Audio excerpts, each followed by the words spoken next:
Hello everyone, welcome back to my YouTube channel. So friends, जैसा कि आप देख सकते हैं मैं DGMH की ऑफिशियल वेबसाइट पर हूं, जिसकी ऑफिशियल वेबसाइट ऊपर आप देख सकते हैं दी गई है dgmhup.gov.in है। तो फ्रेंड्स, DGMH की तरफ से एक बहुत ही इंपॉर्टेंट अपडेट आप लोगों के लिए जारी कर दी गई है। क्या अपडेट यहाँ पे जारी की गई, इसके संबंध में सबसे पहले आपको बता दें कि यहाँ पे जो आप सभी कैंडिडेट्स को पता होना चाहिए और पता भी होगा कि 192 कैंडिडेट्स यहाँ पर प्रोविजनल लिस्ट में रखे गए थे, जिनका यहाँ पर सिलेक्शन हुआ था स्टाफ नर्स की पोस्ट पर।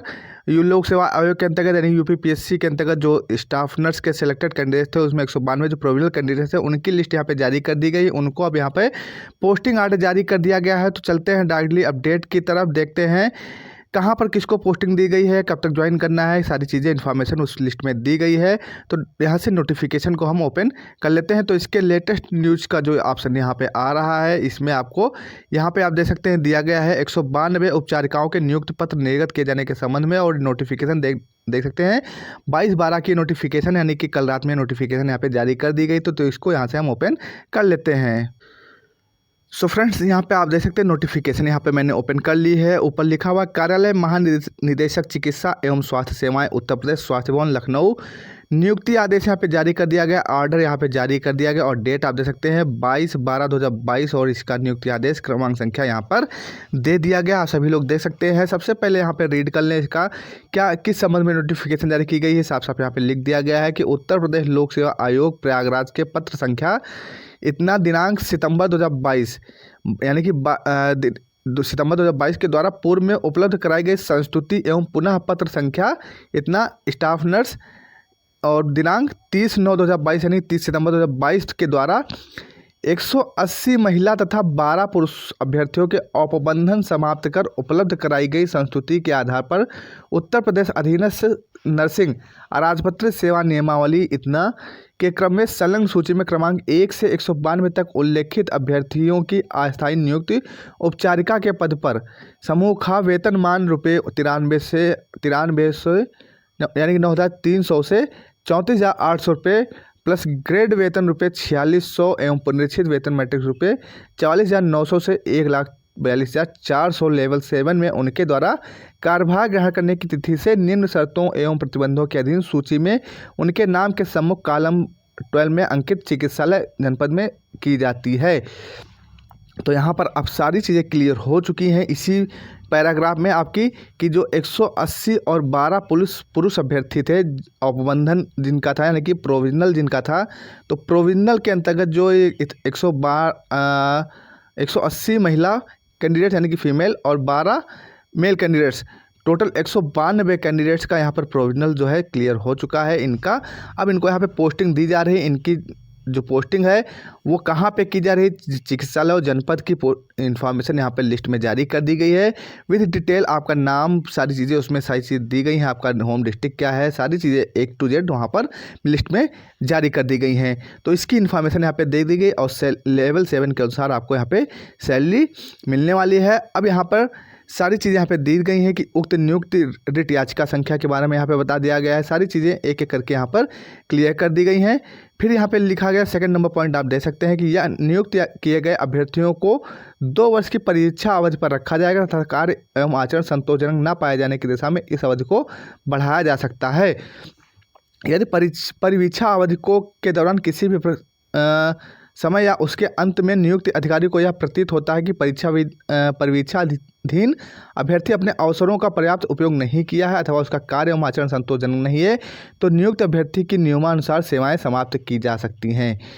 तो ये तो हो गए main points. Second main point यहाँ पे दिया गया है, नियुक्ति संबंधित अधिकारी के द्वारा अभ्यर्थी के समस्त शैक्षिक अभिलेखों एवं तकनीकी अंक तालिकाओं, प्रमाण पत्रों, आरक्षित श्रेणी के जाति प्रमाण पत्र आदि के उचित माध्यमों से सत्यापित कराए जाने की शर्त के साथ की जाती है कि यदि अभ्यर्थी द्वारा कोई गलत प्रमाण पत्र प्रस्तुत किया जाता है अथवा सत्यापन कराने पर आरक्षण का दावा असत्य पाया जाता है, तो ऐसी दशा में बिना किसी पूर्व नोटिस के नियुक्ति निरस्त की जा सकती है।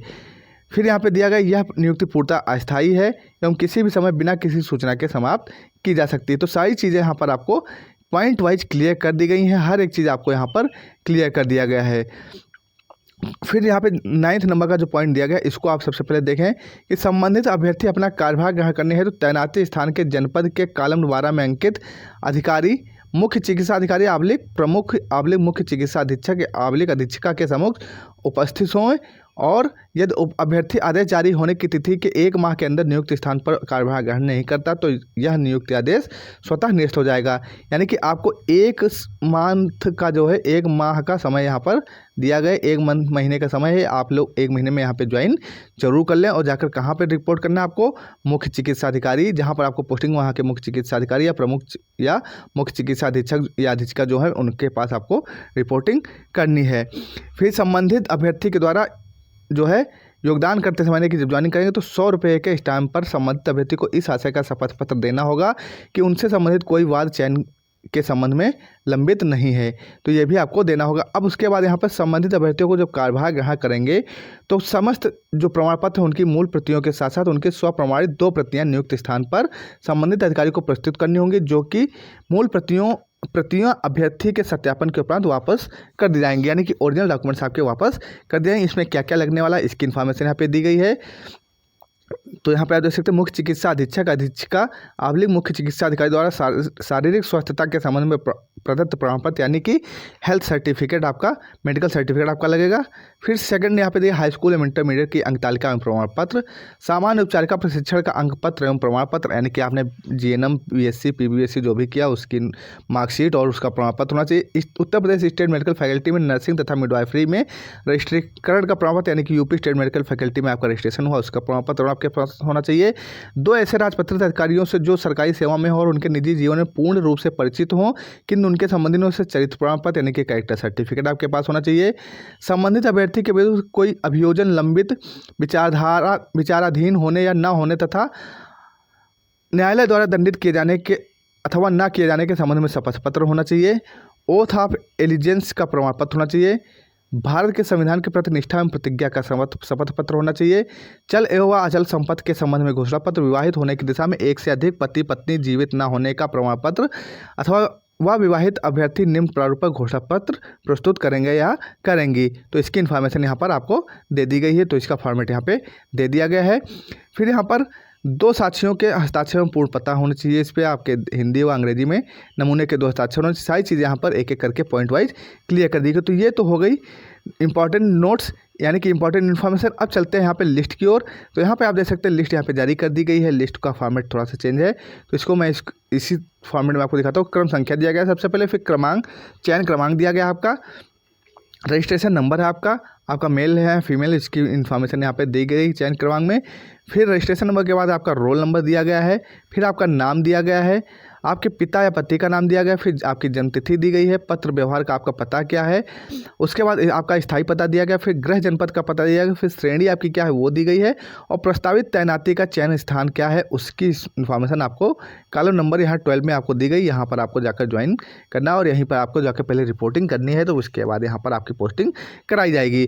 तो इसी तरह से आप देख सकते हैं टोटल 192 कैंडिडेट की लिस्ट यहाँ पे जारी की गई है। आप देख सकते हैं ये 17 पेज की लिस्ट है टोटल और यहाँ पे आप देख सकते हैं टोटल 192 कैंडिडेट्स की लिस्ट यहाँ पे जारी कर दी गई है। तो जो प्रोविजनल कैंडिडेट्स थे उनकी लिस्ट यहाँ पे आ चुकी है। तो आप लोग बिल्कुल जिसका वेट कर रहे हैं तो फाइनली वो लिस्ट यहाँ पे जारी कर दी गई है। प्रोविजनल के अंतर्गत जितने भी कैंडिडेट्स थे उनकी लिस्ट यहाँ पे जारी कर दी गई है। सो फ्रेंड्स पूरी इन्फॉर्मेशन मैंने यहाँ पर आपको प्रोवाइड कर दी है। तो UPPSC के अंतर्गत 192 कैंडिडेट्स का सिलेक्शन यहाँ पे फाइनली और हो चुका है। इनका सिलेक्शन अभी इनका प्रोविजनल के अंतर्गत था, अब इनको यहाँ पे फाइनली पोस्टिंग दे दी जा रही है। तो फ्रेंड्स A to Z मैंने सारी इन्फॉर्मेशन आपके साथ यहाँ पे कवर कर दी है। आई होप ये वीडियो आपके लिए इन्फॉर्मेटिव रहा होगा। तो मिलते हैं नेक्स्ट वीडियो में नेक्स्ट अपडेट के साथ। और अगर वीडियो आपको अच्छा लगा हो तो वीडियो को लाइक जरूर करें, शेयर करें और चैनल पर नए हैं फिर चैनल को सब्सक्राइब नहीं किया है तो चैनल को सब्सक्राइब जरूर करें और बेल के आइकन को प्रेस करना बिल्कुल भी ना भूलें। तो मिलते हैं नेक्स्ट वीडियो में नेक्स्ट अपडेट के साथ। तब तक के लिए जय हिंद, जय भारत।